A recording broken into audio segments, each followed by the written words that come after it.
хүмүүс түүнд хэлв. Тэгтэл мөнөөс хохон Давидын хүү Есүсээ намайг өшөөгөөч гэхэд түрүүний явцад дууг байхыг түүнд хатуу анхааруулсанд тэр улам чангаар Давидын хүү намайг өшөөгөөч гэж хашгирав. Есүс зогсож түүнийг өөр дээр нь авчрахыг тушаав.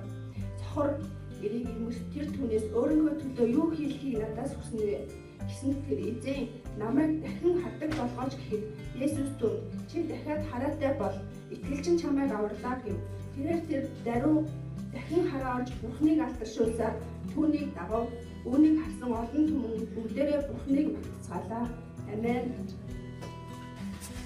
Бүгдээрээ сайн байна уу? Найралтууныхаа багийнхныг эзнийг магтаж болж байгааг хараад үнэхээр урам зориг авч байна. Тэгэхээр нүүрнээс нь эзний алдар гэрэлтэж байгаа юм. Харах үед үнэхээр тгий санагдаж байна. Үнэхээр тэнгэр хэлч нарын чинь урд зогсоод эзнийг магтаж байгаа юм шиг яг л тгий санагдаж байна. Тэгээд дээр нь энэ дуу бол миний бас дуртай дуунуудын нэг байна.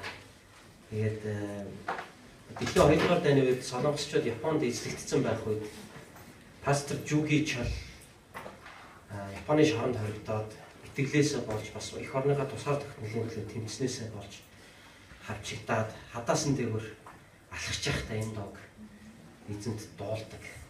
Маш алдартай дуу. Энэ дууг дуулах миний хувьд их дуртай. Яг гэвэл итгэлийн амьдрал гэдэг бол амархан биш. Итгэлийн амьдрал гэдэг бол яг л өөдөө хөсөж яваа, мацаж яваа, бартаатай замаар явж байгаа юм шиг. Гэсэн хэдий ч гэсэн би тэр оргил дээр гарах болно гэж энэ дуун дээр дуулж байгаа. Тэгээ энэ дуу дуулах болгоно зүрх сэтгэл минь уярч, эзний хайр, эзний хүч чадлаар дүүрч, эзэнд үнэхээр би өөрийнхөө амьдралыг зориулж, эзний замаар би эцсээ хүртэл явах ёстой шүү гэдгийг энэ дуу үргэлж надад сануулдаг. Тэгээ энэ дуу өнөөдөр сонгож дуулсан бас найрал дууныхаа маш их баярлалаа гэж хэлье. Цуглааныхаа хүмүүсийг хараад миний хувьд маш их урам зориг авч байна. Яагаад гэвэл үнэхээр эзний төлөө гэсэн зүрх сэтгэлээр та бүхэн өнөөдрийг хүртэл эзэнд үйлчлэн эзэнд итгэмжтэйгээр чуулгандаа хамрагдаж өөрсдийнхөө өгнөө байгаа үйлчлэгийг бас итгэмжтэйгээр хийж хинээрч хэлүүлэхгүйгээр өөрсдөө зориулж байгаа тэдгээр хүмүүсийг би харахтаа үнэхээр би эзэнд үнэхээр талархаж байна. Яагаад гэвэл би тэр бүгдийг харахтаа Бурхан манай чуулгандаа хамт байгаа юм байна гэдгийг би олж хардаг. Бурхан үнэхээр бидний ивэж байгаа юм байна гэдгийг би олж хардаг. Эзэн үнэхээр бидний дотор байж бидний залбирлыг сонсож бидний үнэхээр хөтлөж байгаа юм байна гэж би үнэхээр баярлж хүрдэг. Манай чуулганд 2 хэсэг хүмүүс байгаа. Нэг хэсэг нь бол цуглаанд олон жилийн туршид явсан. Итгэлийн амьдралаар унаж босож, итгэлийн амьдралын бэрх хэцүү бас амссан боловч өнөөдрийг хүртэл төвчээртэйгээр эзэнд үйлчлсээр байгаа тийм хүмүүс байгаа. Мөн манай цуглааны 2 дахь төрлийн хүмүүс бол шинэхэн эзэнд ирээд, эзнийг таньж мэдээ цуглаанд ирээд, үнэхээр эзнийг таньж мэдэх мэдлэг дотор үнэхээр гал шиг асж байгаа. Үнэхээр дотроос бүр халуун шатж байгаа тийм итгэгчсэн манай чуулганд бас байгаа. Үнэхээр би аль нэг нь харахтаа би эзний яруу алдрыг би хардаг. Нэг нь үнэхээр эзний замаар явхад ямар их зориулалт төвчээр золиос шаарддаг юм бэ гэдгийг харуулж байгаа бол нэг хэсэг нь эзний замаар явхад ямар гайхамшигтай, ямар гайхалтай юм бэ? Ямар тэр баяр хөөр урам зориг тэр хүмүүсийн зүрх сэтгэл дотор дүүрэн байгаа юм бэ гэдгийг би үнэхээр хардаг. Тийм учраас би цуглааныхаа итгэгчнэрт маш их баярлалаа гэж хэлмээр байна. Эзний замаар явна гэдэг бол амаргүй, бас эзний замаар явна гэдэг бол маш их аз жаргалтай, маш их баяр хөөртэй юм гайхалтай зам байна. Үнэхээр та бүгдийн итгэлийн амьдралыг хараад миний хувьд урамшигтан зоригдож байна. Битанцхан чуулган бол үнэхээр эзний өрөөлөөр дүүрэн цуглаа. Манай чуулганд олон хүмүүс ирдэг. Хэдийгээр заримдаа манай чуулганы гишүүд маань амьдралын янз бүрийн асуудлуудаас болоод зайлшгүй шалтгаануудаас болоод цуглаандаа ирж чадахгүй байгаа ч гэсэн цуглаандаа ирж тэр болгон сууж чадахгүй байгаа ч гэсэн зүрх сэтгэл нь үнэхээр эзний төлөө гэсэн хүмүүс бас манай чуулган үнэхээр дүүрэн байдаг. Тэгээд тэр бүгдийг бодохдоо харахтаа миний хувьд маш урамшиж бас зоригжиж та бүгдээрээ бас бахархаж та бүгдээс болж би эзэнд талархаж та бүгдийн учир би эзнийг магтж байна. Үнэхээр би эзэнд талархаж байна. Тэгээд эзэн бүх алдар магтаал нь байх болтугай. Цаашдаа битанцхан чуулган улам илүү өсөх болно. Битанцхан чуулганд явж байгаа итгэгч нар улам илүү эзний өрөөлийг итгэлийнхэн амьдрал дотор улам илүү амсаж мэдрэх болно. Тэр ямар агуу вэ гэдгийг амьдралаараа улам илүү таньж мэдэх болно. Тэгээд улам илүү олон хүнд сайн мэдээ түгээгдэж, олон хүмүүс эзэн Есүс Христийн гэрчлэлийг сонсож, олон хүмүүс манай цуглаанд ирэх болно. Бас олон удирдагч нар манай чуулганаас төрөн гарах болно. Манай чуулганаас нийгмийн, улс төрийн, бизнесийн, хүмүүнлэгийн олон төрлийн удирдагч нар, олон төрлийн эзний нэрийг алдаршуулсан олон нөлөөтэй үнэхээр итгэлээсээ ухардаггүй, эзний нэрийг үнэхээр тууштайгаар гэрчилдэг, үнэхээр агуу гайхамшигтай гэрлэн болсон, давсан болсон удирдагч нар, тийм итгэгч нар манай чуулганаас төрөн гарах болно гэдэгт би итгэж байна. Үнэхээр эзэн бидэнтэй хамт байгаа. Эзэн үнэхээр биднийг өрөөж, биднийг ивэж, өөрийнхөө хонин сүрэгтэй эзэн хамт байж, өөрийнхөө хонин сүргийг эзэн ивэж байгаа гэдгийг би харж байна. Олон чуулгануудад хэцүү зүйлсүүд байдаг. Олон чуулгануудад бэрхшээлтэй зүйлсүүд байдаг. Олон чуулганууд өнөөдөр удирдагчин хэцүү учраас, олон чуулгануудад итгэгч нар урам зориг байхгүй учраас саньж байгааг үнэхээр хэцүү байгааг миний хувьд өнөөдөр харж байна. Харин Бетан тусгын чуулганы хувьд өдрөөс өдөрт өнгөчийн жавхаа хийж, өдрөөс өдөрт эзний яруу алдар цог жахлангийн гэрэл дотор өсөж байгааг би харж байгаа. Би та нартай хайртай шүү. Үнэхээр Бурхан таны залбирлаар, үнэхээр таны итгэлийн зориулалт, итгэлийн чинь амьдралаар дамжуулан Бурхан монголчуудын дунд өөрийнхөө хаан тусыг хэлэх болно. Өөрийнхөө хаанчлалыг байгуулах болно. Олон хүмүүс эзэн Есүс Христийн дагалдагч болон ирэх болно гэж би хэлмээр байна. Амен. Би өнөөдөр эзний магтаад сууж байхдаа, зогсож байхдаа оюун гэрлийг хараад маш их эзний өмнө би маш их талархлаар бэлхаж түүнийг би магтчихлаа. Яагаад гэвэл ийм жоохноосоо эхлээ сүм цуглаанд явсан. Түүнээс нэгэн өдөр хүн асуусан байна. Чи хизээ Христэд итгэсэн бэ гэж чинь мэдэхгүй, яахаараа мэдгүй гэдэг насаараа итгэж байсан шүү дээ гэж ярьсан гэж тийм. Тэгээд өнөөдрийн хүртэл оюун гэрэл маань нулимстай, хүнд хэцүү, бэрхшээлтэй, гониг зовлонтой ийм байдал дотроо ч гэсэн хичнээн ядарч, хичнээн стресстэй, хичнээн гэр бүл, ажил хөдөлмөр, сургууль, соёл, сүм цуглаангаар завгүй байсан ч гэсэн үнэхээр өнөөдрийн хүртэл итгэмжтэйгээр үйлчлээд явж байгаа. Оюун гэрлээ Бурхан чамд маш их хайртай шүү. Чи бол эзний хайртай охин шүү. Эзэн чамд өөрийнхөө дуудсан, тэр чамайг сонгосон, тэр чамайг тусгаарласан. Тэр чамайг маш онцгой байдлаар өөрийнхөө төлөө ашиглаж байгаа маа. Чи бол эзэнд нандин эрдэн юм аа гэж би үнэхээр хэлмээр байна. Үнэхээр эзнийг магтаж байхад, эзэнд алдрыг өргөж байхад, эзэн үнэхээр та бүдэд хандан энэ үгсийг хэлээсэй гэж намайг үнэхээр ариун сүнс ятгах гэж би мэдэрсэн учраас би энэ бүгдийг би та бүхэнд хуваалцаж байгаа маа. Оюун гэрэл бол манай чуулганы олон жил босон итгэгч мөртлөөсөө өөрийгөө үнэнчээр тууштайгаар тухайн зүйлдээ өөрийгөө зориулдгийн үнэхээр үлгэр жишээ болж байгаа итгэгч. Тийм учраас би үнэхээр оюун гэрлийг би үнэхээр магтмаар байна. Энэ бол зүгээр хүнийг магтаж байгаа хэрэг биш. Энэ бол эзний иш үзүүлгийн үг гэж би хэлмээр байна. Яагаад гэвэл эзний иш үзүүлгийн үг босгон байгуулах, урамшуулах, хүчрэгжүүлэх гурван зорилготойгоор хэлэгддэг. Тийм учраас эзэн чамтай хамт байгаа шүү. Эзэн чиний зүрхсэтгэлийг харж байгаа шүү. Эзэн чиний зориултыг мэдж байгаа шүү оюун гэрлээ. Би бас нэг хүний талаар өнөөдөр би ярмаар байна. Манай гармаа цуглаан дээрээ удаагүй байгаа. Манай гармаа сүүлийн үед яг од шиг цайлж гарч ирж байгаа. Үнэхээр одоо гармаагүй юм одоо байхгүй болж байгаа. Найрал доо, магтан доо бүхэл юмн дээр манай гармаа үнэхээр зүрхсэтгэлээс би гармааг харах болгон үнэхээр Бурхны хайр, эзний ариун сүнсний хүч түүний зүрхсэтгэл дотор бүр ингээд буцалж байгааг би хардаг. Энэ бүгдийг би харахтаа үнэхээр би эзнийг магтахгүй байхын арга байхгүй. Эзэнд алдар магтаалыг өргөхгүй байхын арга байхгүй. Яг л эзэн бидний дунд ажиллаа хийж байна. Эзэн төрөкстийг аварч байна. Эзэн үнэхээр өөрийнхөө хүмүүсийг өөрлөгөө дуудан авчирч тэдний дотор өөрийнхөө хайрыг мэдрүүлж, үннийг ойлгуулж, өөрийн үнний гэрэл дотор тэдний нүдний сүнслэг мэлмиг гээгүүлэн тэдний хөтлөн дагуулж байгааг хараад би үнэхээр эзэнд би таалагддаг.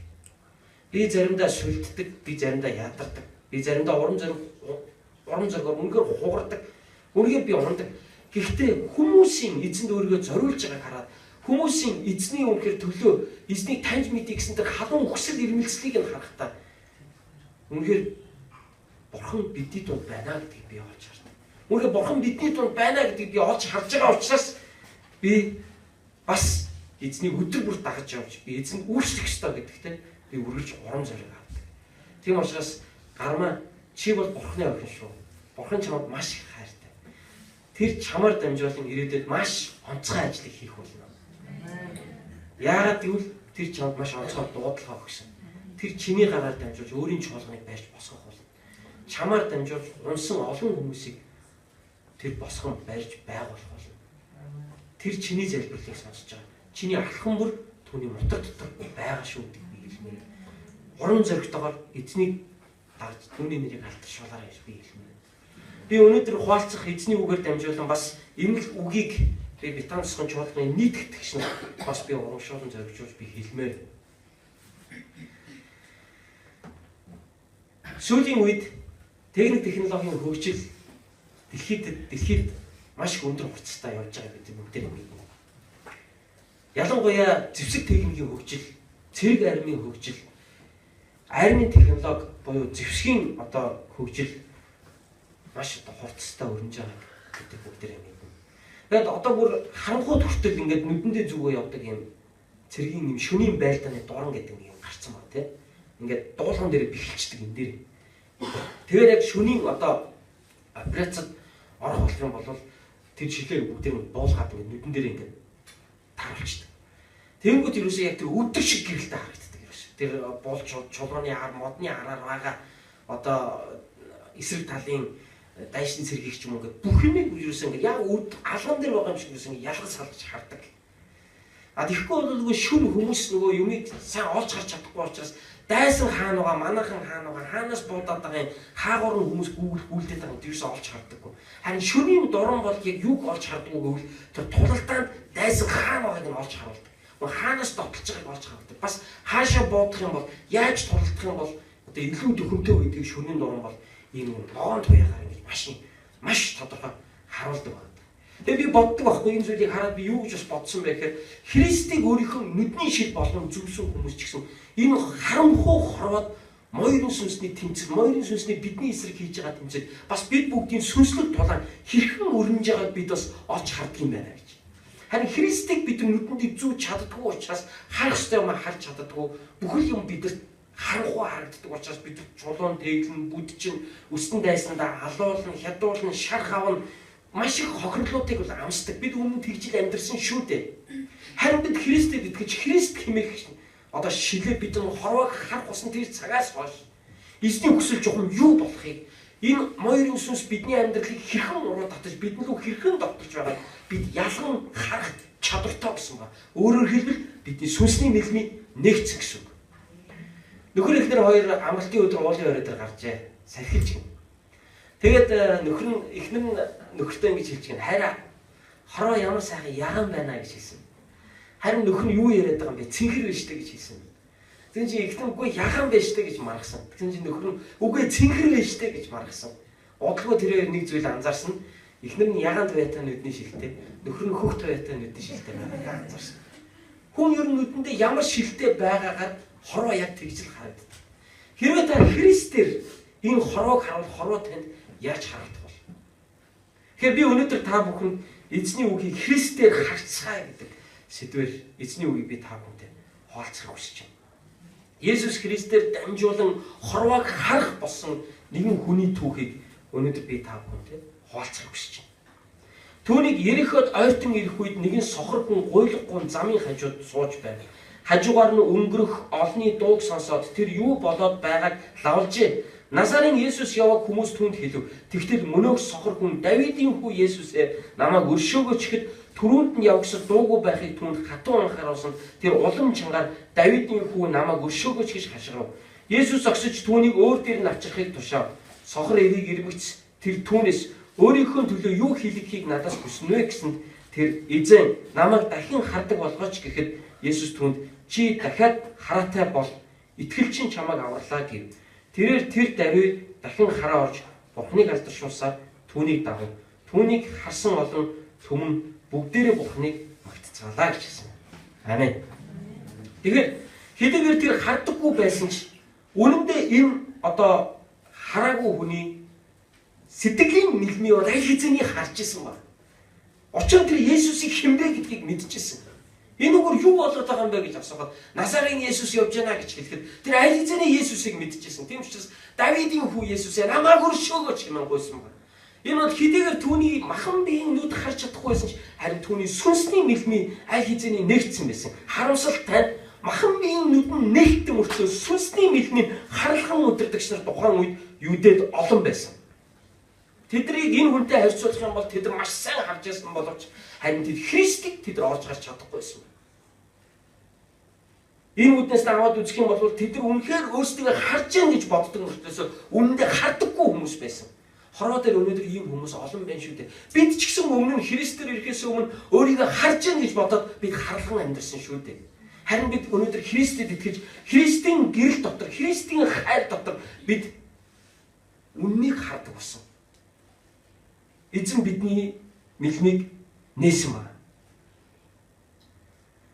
Иохан номын 9-р бүлэг дээрээс үзэх юм бол Есүс төрхийн хараагүй нэгэн хүнийг эдгэсэн байдаг.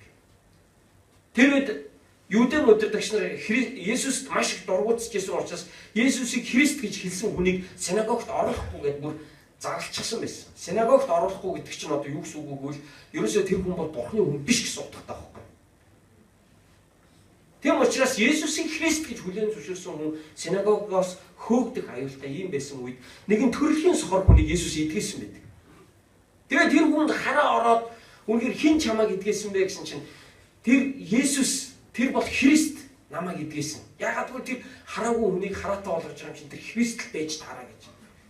Тэр хүн гэрчилсэн байдаг. Харин энэ гэрчлэлийг сонсоод Юудын удирдагч нар уур хилэндээ автаж чи дахиад хэлээд ихтэй хэн чамайг эдгэсэн? Тэр чамайг яаж эдгэсэн гэсэн чинь шавар зураад нүдэн дээр нь тавиад намайг эдгэсэн гэж хэлсэн. Тэгээ чи тэр хүний хэн гэж бодож чинь гэж асуусан. Тэр хүн бол иш үзүүлэгч. Эртнээс нааш хүний нүдийг хараатай болгож ирсэн гэж би л сонсоогүй юм байна. Би харахгүй байснаа мэднэ, би одоо харж байгаагаа мэднэ. Тийм учраас тэр хүн хэн байх нь надад хамаагүй, тэр хүн бол Бурхны хүн гэж би итгэж байгаа гэж хэлсэн. Тэгсэн чинь Юудын удирдагч нар хор шаргандаа автан бүр уурлаад чамаг сүмээс чамаг синагогоос хөөр гэж загнасан байна.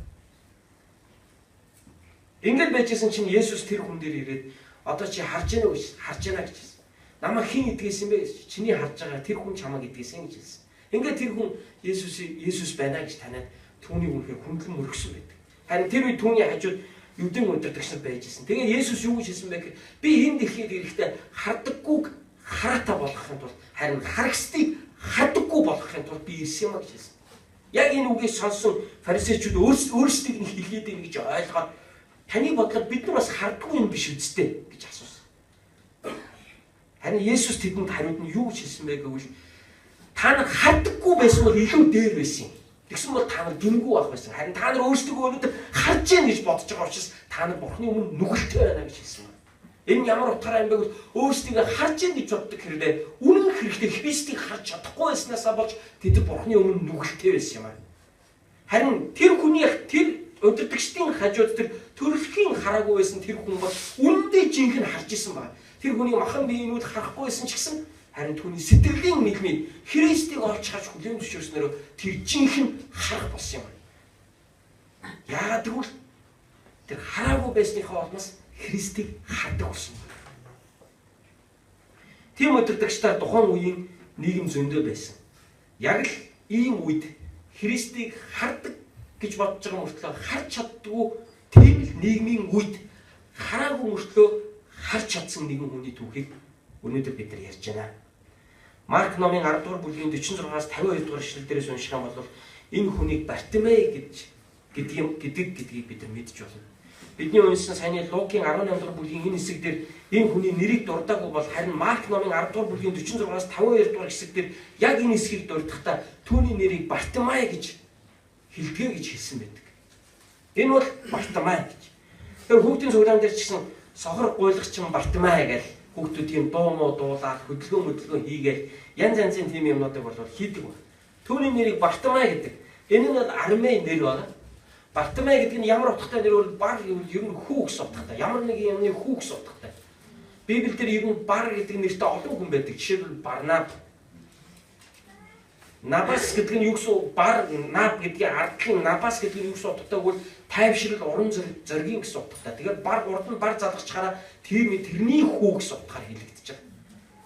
Өшөө бар Есүс гэдэг нэртэй хүн байна. Аврагчийн хүү гэдэг нэртэй хүн бас гардаг. Мөн Бараб гэдэг хүн бас гардаг. Тэр нь юу гэсэн үг вэ? Аб гэдэг нь еврей хэлний аав гэсэн утгатай байдаг. Аавын хүү гэсэн утгатай үг гэдэг. Тэгвэл өнөөдөр энэ Бартимей буюу бар гэдэг нь хүү гэсэн утгатай байна. Харин анхлын Тимаеус гэсэн утгатай Тимай гэдэг энэ үг нь өөрөө гуйлагчин гэсэн утгатай үг. Тэгэхээр нэр нь хүртэл гуйлагчингийн хүү гэдэг нэртэй ийм хүн сууж ирсэн. Тэгэхээр Марк 10 дугаар бүлгийн 46-аас унших юм бол Тимайн хүү Бартимай гэж ингэж хэлсэн байдаг. Тэгэхээр нөгөө гуйлагчингийн хүү гуйлагчин гэж ингэж одоо түүний бүр дуудсан байдаг. Гэтэл тэрээр эзэн дотор өнөөдөр өрөөгдөн эдгээгдэж байгаа. Ганцхан Бартимай төдийгүй хэрвээ бид нар Матай номын 20 дугаар бүлгийн 29-оос 34 дугаар ишлэлийг харах юм бол бас л яг энэ түүхийг Матай номон дээр бичсэн байдаг. Харин Матай номон дээр бичгтээ хоёр хараагүй хүн тэнд байсан тухай бас ярьдаг байна. Ганцхан Бартимайч биш хоёр хараагүй хүн байсан. Бөгөөд Есүс хоёрын энэ эдгээсэн талаар бас тэнд өгүүлсэн байна. Ингээд Есүс Бартимай нүдийг эдгээснээр Бартимай дахин харах болж эзнийг алдаршуулан магтаж явсан юм аа. Өнөөдөр бид хэдийгээр махан нэг юм нүд бидэнд байгаач харин бидний сэтгэлийн мань мэлмээ эзэн Есүс Христийг харж сүнслэг байдлаар бид энэ дэлхийг харж эзний өгсөн тэр сүнслэг нүдээр бид энэ хорвоо ертөнцийг харж амьдрах нь түүний хүсэл дотор амьдрах нь бидний хувьд туйлын чухал юм аа. Христээр хардаг хүний дөрвөн шинжийг өнөөдөр би эзний үгээс та бүхэнтэй хуваалцах хүсэж байна. Өөрөөр хэлбэл Бартимай амьдралаас суралцж буй дөрвөн чухал зарчмыг өнөөдөр би та бүхэнтэй хуваалцъя. Нэгдүгээр тэр Христийг аврагч хэмээн итгэж исэн байна. Тэр Есүсийг Христ буюу аврагч гэж түүнийг итгэж байсан. Яагаад гэвэл 38 дахь ишлээс харуул мөнөх тэгтэл мөнөх согор хүн Давидын хүү Есүсээ гэж дуудсан байна. Энэ нь Есүсийг яг аврагч Христ гэж хүлээн зөвшөөрч буй явдал юм. Учир нь түүнийг Давидын хүү гэж дуудана гэдэг нь энэ бол Христ юм а гэсэн утгатай. Өөрөөр хэлбэл хуучин гэрээнд Христ Давидын удмаас төрнө гэсэн амлалт байдаг. Инхээр Есүсийг Давидын хүү минь ээ, Назарын Есүсээ гэж дуудсангүй.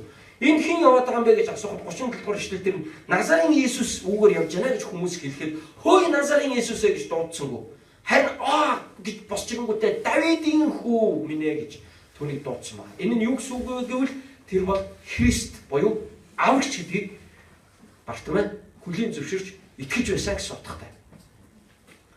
Учир нь хуучин гэрээний олон иш үзүүлэлгүүд дээр Израилийн удирдагч Израилийг аврах жинхэнэ хончин жинхэнэ удирдагч бол Бэтлехемээс төрөх болно гэж амласан байдаг. Үүний нэг нь Мека номын 5 дугаар бүлгийн 2 болон 4 дугаар ишлэлээр иш үзүүлэгдсэн байдаг. Юдагийн дээдсүүдийн дунд Бэтлехем хотоо чи өчүүхэн боловч үнэндээ чиний дотроос Израилийн удирдагч жинхэнэ хончин төрөх болно. Түүнийг та нар дагах тун гэсэн иш үзүүлэг байна. Яг л энэ иш үзүүлгийн дагуу Есүс төрөхдөө Бэтлехем хотод очиж Давидын удмын хот, Давидын хот болох Бэтлехем хотод Есүс мэндэлсэн байдаг. Үүгээрээ Есүс бол Давидын удмын хаан ширээ залах ёстой бүх үндэсний хаан бөгөөд бүх хүн төрлөختний аврагч гэдгийг Есүс үүгээр харуулж байна. Инхээр Бартимайын хувьд Есүсийг Давидын хүү гэж дуудана гэдэг бол энэ бол бидний хаан гэсэн утгатай. Энэ бол бидний аврагч гэсэн утгатай. Энэ бол нөгөө хуучин гэрээний иш үзүүлгэнд иш үзүүлэгдсэн нөгөө Христ байна гэж хүлээн зөвшөөрсөн гэсэн утгатай байна. Ингээд аваад үзэх юм бол Бартимайын хувьд бол Есүсийг Христ гэж харж байсан. Харин бусад удирдагч нар Есүсийг бол зүгээр Есүс гэдэг нэртэй нэг сайн хүн гэж харж байсан. Харин Бартимай бол Есүсийг Христ гэж харж байсан. Яг учир нь Христ бол Бурханаас хүмүүсийг аврахаар илгээгдсэн, тослогдсон нэгэн гэсэн утгатай үг юм аа. Би өнөөдөр танаас асууя. Есүс таны хувьд хэн бэ? Есүс таны хувьд энэ дэлхий дээр байдаг олон шашны үндэслэгчдийн нэг үү? Есүс зүгээр нэг сайн хүн үү? Есүс зүгээр нэг шашны удирдагч үү? Эсвэл Есүс зүгээр нэг хүн төрөлхтний түүхэнд гавьяа байгуулсан хүмүүсийн нэг үү? Эсвэл Есүс зүгээр л нэг ухаантай, эсвэл нэг мэрэгэн хүнс шиг, эсвэл буддаа шиг, эсвэл юу гэдэг юм нэг тийм хүн үү? Харин бидний хувьд үнэндээ Есүс бол Христ юм аа. Бидний хувьд Есүс зөвхөн сайн хүн байгаа зогсохгүй, сайн багш байгаа зогсохгүй, тэр гайхалтай иш үзүүлэгч байгаа зогсохгүй, тэр олон гайхалтай зүйлсүүдийг хийсэн байгаа зогсохгүй, тэр бол миний аврагч, тэр бүх дэлхийн хаанчлагч юм аа. Бид тэгж итгэдэг. Тэгж итгэдэг хүний нүдний сүнсний мэлмий үнэндээ Христээр харж буй явдал юм аа. Хоёрдугаарт нь тэр Христийн өмнө буюу тэр Бурхны өмнө өөрийгөө гэмтээ гэдгээ хүлээн зөвшөөрсөн байгаа. Учир нь Давидын хүү Есүсээ гэж дуудаад араас нь залгуулад Бартимей юу гэж хэлсэн бэ гэвэл намайг өршөөгөөч гэж дуудсан байна. Намайг эдгээгээд өгөөч гэж хэлээгүй. Харин намайг өршөөгөөч гэж Бартимей түүнээс хашгиран гуйсан байна. Бартимей өөрийгөө Бурхны өмнө нүгэлтэй гэдгээ мэдчихсэн юм. Мэдчихсэн. Тийм ч учраас Бартимей Есүсээс гуйхдаа намайг эдгээгээд өгөөч гэж гуйхын оронд харин намайг өршөөгөөч гэж гуйсан байна. Өршөөл гэдэг бол мэдээж түүний нүдэнд хараа орохыг ч гэсэн хэлж байгаа. Тийм ч учраас Бартимей түүнээс юу гэж гуйсан бэ гэвэл намайг өршөөгөөч гэж. Эндээс үзвэл тэрээр эзний өмнө үнэхээр гимгүү биш бөгөөд тэр буруутай бөгөөд тэр эзний өмнө гимснээр түүний өршөөл нэгүслийг авах болно гэдэгт тэр итгэжсэн гэдгийг бид эндээс харж байна. Харин Юудын удирдагч нар Есүсийг Христ гэж хараагүй. Тэд нар мөн Христийн өмнө нүгэлтэй гэдгийг хүлээн зөвшөөрөв. Тэд нар өөрсдөө зөв хэмээн тооцож исэн бол харин Бартимей би бол нүгэлтэй гэдгээ тэр хүлээн зөвшөөрсөн байна. Дуулал номын 51-р бүлгийн 17 дугаар ишлэлдэр Давид хаан Батшебата завхаарсныхаа дараа иш үзүүлэгч Натан ирээд түн Бурхны үгийг дамжуулаад түүний гим хийсэн чи завхаарсан гэдэг тэр үгийг хэлснийхэн дараа Давид хаан тэдний авч тавиад Бурхны өмнө таар өмсөв толгой дээр үнс цацаад тэр Бурхны өмнө матцгаар нь гимшин залбирсан байдаг. Иймхүү залбирч явах үедээ Давид хаан дуулал 51-ийн 17 дугаар ишлэлдэр Бурхан минь та өргөл тахлыг таалдаггүй юм. Хэрвээ тийм байсан бол би танд 1000 түмэн тахлуудыг өргөх байсан. Харин та гимшдэг зүрх эмтэрсэн сүнсийг та таалдаг юм а гэж хэлсэн. Бурхан түүний өмнө гимшдэг зүрх эмтэрсэн сүнсийг таалдаг юм а гэж Давид дуусан. Ингээд аваад үзвэл өнөөдөр эзэн Есүс Христээр дамжуулан Бурханы өмнө бид нүглээ хүлээн зөвшөөрнө гэдэг ямар чухал юм бэ гэдгийг бид нар ойлгож мэднэ. Та шашны хичнээн дэг жаяг ёс горин үйлцсэн ч эцсийн дүндээ чин сэтгэлээсээ эзний өмнө гимшихгүй юм бол мянган хуц, мянган бухыг түн тагсан ч энэ нь түүний өмнө жинхэнэ тахил биш юм аа. Харин түүнд таалагддаг жинхэнэ тахил бол гимшдэг зүрх эмтэрсэн сүнс байдаг юм аа. Та гимшдэг бол таны сүнсний мэлмийг нэгцсэн байна гэж. Учир нь сүнсний мэлмийг нэгцсэн хүн өөрийгөө Бурханы өмнө хичнээн нүгэлтэй болохыг ойлгодог юм аа. Бартимей 2 дахь чухал шинж чанар бол ийм байсан. 3 дугаар тэр Есүс Христийн хүч чадал итгэн найдаж байсан. Түүний хүмүүс Есүс чамайг дуудаж хүрээд ир гэж хэлсэн. Ингээд Бартимей Есүсийн өмнө очиход Есүс түүнээс асуусан. Намайг чамд юу хийж өгөөсэй чи хүсэж юм бэ гэж асуусан. Харин Бартимей түүнд юу гэж хариулсан бэ? Эзэн минь би дахин харахыг хүсэж байна гэж хариулсан. Тэгэхэд Есүс түүнд юу гэж хариулсан бэ гэвэл итгэл чинь чамайг аваалаа. Чи дахин хардаг бол гэж хэлсэн байдаг. Ингээд Бартимей харж хэлсэн байдаг. Харин яг энэ хэсгийн тухай өгүүлж байгаа Марк номын 10 дугаар бүлгийн 46-аас 52 дугаар ишлэлдэр энэ дээр бичигдээгүй нэг зүйл гарсан. Тэр нь юу гэвэл Бартимей Есүс дээр очихдоо өссөн босоо хувцаа тайлаад Есүс дээр очисон гэж хэлсэн байдаг. Марк 10 дугаар бүлгийн яг энэ хэсэг дээр. Тэгэхээр тухайн үеийн Юудын нийгэмдээс хараагүй хүмүүс бүгдээ ижлэх хувцас өмсдөг байсан. Тэр хувцаар нь бусад хүмүүс түүнийг хараагүй хүн байна гэж таньдаг байсан. Харин тэр Есүс дээр очихдоо хараагүй хүнийхээ хувцсыг тайлж хаяад очисон байна. Эндээс түүний итгэл харагдаж байгаа. Юу вэ гэвэл Есүс намайг эдгэж чадна гэсэн тэр итгэл эндээс харагдаж байна. За яаж мэдэх вэ? Хараа орчих магад орохгүй ч гэж магад хараа орох юм бол тайлхий гэж энэ хүн бодоагүй.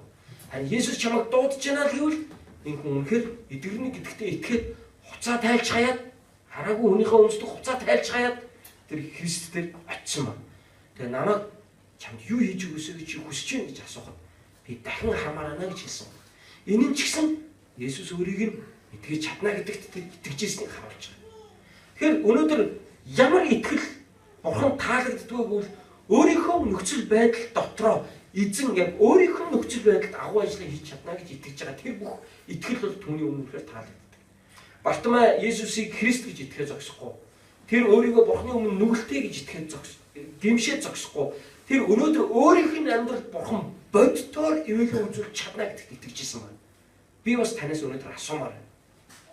Христ зөвхөн загалмай дээр цоглогдсон нас ороод таны нүглийг уучлаад зөвхөн тамаас авраад дууссан юм бишээ. Тэр өнөөдөр бас таны амьдралд гайхамшиг хийхээр таны аврагч болсон юм аа. Тэр өнөөдөр таны амьдралын чинь нөхцөл байдал дотор бодит тусламжаа үзүүлж өөрийнхөө ямар агуу хүчтэй эзэн гэдгийг харуулахын тулд тэр таны эзэн болсон юм аа. Тэр хараагүй нэгэнд нь хараад, тэр хөлгүй нэгнийх нь хөл бас, тэр гаргүй нэгнийх нь гар бас, тэр ядуу нэгнийх нь хувьд баян болгож гисэн. Тэр орхигдсон нэгнийх нь хувьд тэр хайрлагч нэгэн болсон. Тэр хүчгүй нэгэнд нь хүч чадал болсон. Тэр мэрэгэн ухаангүй нэгэнд нь мэрэгэн ухаан нь болсон. Тэр чадахгүй байгаа нэгэнд нь чадвар болж очсон байна. Тэгвэл өнөөдөр танд юу хэрэгцээтэй вэ? Яг тэр зүйл дээр чинь Есүс таны амьдрал өөрийгөө Христ гэдгээ, тэр бүхнийг чадагч Бурхан гэдгээ харуулах болно. Тийм учраас амьдралынхаа туршид ямар ч хүнд нөхцөл байдал дотор байсан та тэр нөхцөл байдал дотор чинь эзэн ажиллаа хийж чадна гэдэгт эзэн хүртэл итгэхээрэй. Энэ бол Христ итгэл юм шүү. Бид нар хуучин гэрээний түүхийг уншвал, бид нар шинэ гэрээний элч нарын амьдралыг унших юм бол тэд нар өөрсдийнхөө ямар нөхцөл байдал байсан тэр бүхэнд нь эзэн ажиллаа хийнэ гэдэгт итгэж байсан.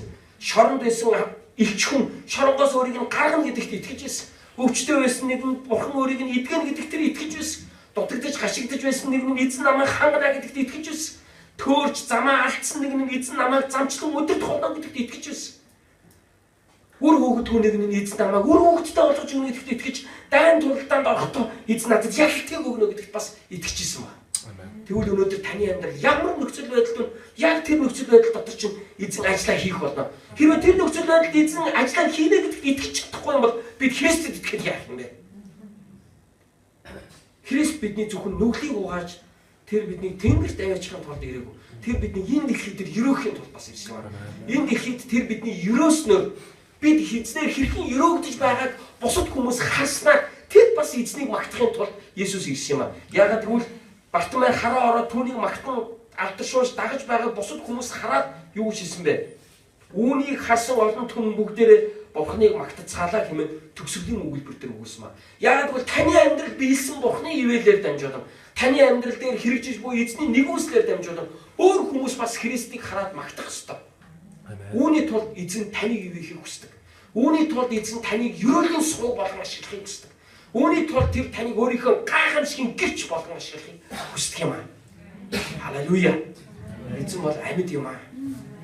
Тэр бол таны аврагч. Тэр таны гмийг уучсан. Тэр өнөөдөр ч танд тусалж чадна. Эзэн бол агуу юм аа. Бартимей түүний эзэн эдгэж чаддаа гэдэгт итгээд эдгэрлийг аваад зогсохгүй. Дөрөвдүгüрт нь тэр түүнийг алдаршуулсаар Христийг дагсан ба. 43 дугаар ишлэлийг харуул. Тэр даруй дахин харааж Бурхныг алдаршуулсаар түүнийг дагав гэж хэлсэн. Бартимей хараа орсныхаа дараа баяртай гараа олзъя гэж үлдээгүй тийм. Баярлалаа, амар их баярлалаа. Дараа иргэрч уулзнаа. Ерөнхийдөө дахиад ирэх юм бол мессеж бичээрэй. Мартахгүй шүү, санаж явнаа. Иймэрхүү зүйлийг Есүс Бартимей хэлээгүй. Харин Бартимей юу гэсэн бэ? Алдаршуулсаар дагаа явсан байгаа. Алдаршуулсаар дагаа явсан ба. Олон хүмүүс эзний ивэлийг авдагч харин цөөхөн хүн алдаршуулсаар дагаа явдаг байгаа. Олон хүн сүн цуглаан дээр ирээд эзний ивэлийг авахыг оролддог боловч харин тэдний ихэнх нь түүнийг алдаршуулсаар дагах тухай боддоггүй байна. Харин түүний гайхамшигыг авсан хүн бол алдаршуулсаар дагдаг юм аа. Та алдаршуулсаар дагж байгаа ёо. Энэ бол итгэлийн амьдрал. Бид насаараа эзнийг алдаршуулсаар дагах болно. Амен. Энэ бол эзний хүч чадал. Бид насаараа түүнийг алдаршуулсаар даах ёстой шүү. Амен. Христ итгэлийн амьдрал бол насаараа Христийг дагдаг амьдрал. Насаараа түүний алдрын төлөө амьдардаг амьдрал. Өнөөдрөөс эхлээд таны амьдралын зорилго өөрчлөгдөх ёстой. Юу вэ? Христийн алдрын төлөө байх ёстой. Бартимей амьдралын зорилго энэ мөчөөс эхлээд өөрчлөгдсөн. Юу вэ? Түүнийг алдаршуулангаа дагах болсон байна. Тэгвэл таны өнөөдрөөс эхлээд таны бүхий л амьдрал чинь түүнийг алдаршуулан дагах явдал байх ёстой юм аа. Амен. Тэгэхээр та юу ч хийсэн, та ямар ч ажилтаа байсан. Би өөрийнхөө хийж буй ажлаа би өөрийнхөө хийж хийж буй үүсээр би өөрийнхөө амьдрж буй амьдралаа хэрхэн би Христийг алдарш болох вэ гэдгийг та бодооч. Энэ бол эзэн таныг аварсны утга учир юм шүү.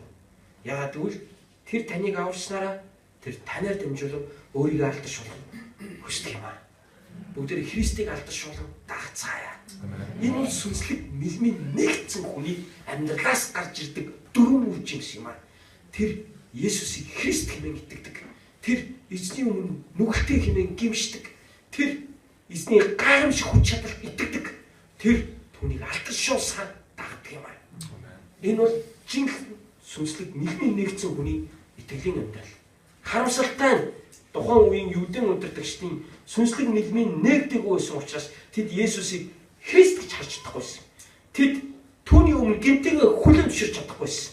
Тэд түүнийг өөрсдөнд нь тусалж гайхамшиг үлдэж чадна гэдэгт итгэж чадахгүйсэн. Тэд түүнийг алдаршуулаад сар дагах тухай бүр бодох ч хэрэггүйсэн байна. Учир нь тэд харах ёстойгоо харж чадахгүйсэн учраас. Харин Христээр хардаг нэгний амьдрал ийм байдаг юм аа. Энэ сууж байгаа хүн бүрийн амьдрал Христээр хардаг нэгний амьдрал шиг байгаасаа гэж хүсэж байна. Яагаад гэвэл бид бүгдээрээ Христийн дотор өнөөдөр харж байгаа шүү. Эзний өмнө хамтдаа залбирцгаая.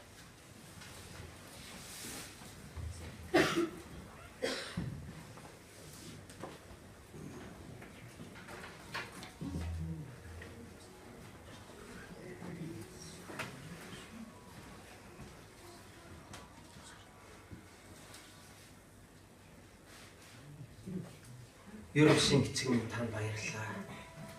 Есүс хүүгээ бидний төлөө илгээж биднийг аварсан баярлалаа. Сүнсний маань мэлмийг нээж Есүсийг Христ байсан гэдгийг ойлгосон баярлалаа. Сүнсний маань мэлмийг нээж бид ямар их нүгэлтэй бузар амьдрал дотор амьдарч байсныг минь ухааруулсан. Өөрийнхөө ариун байдлыг харуулсан тандаа баярлалаа. Сүнслэг мэлмийг минь нээж бусдын боломжгүй гэж боддог зүйлийг өнөөдөр миний амьдралд боломжтой болгож гисэн тандаа баярлалаа.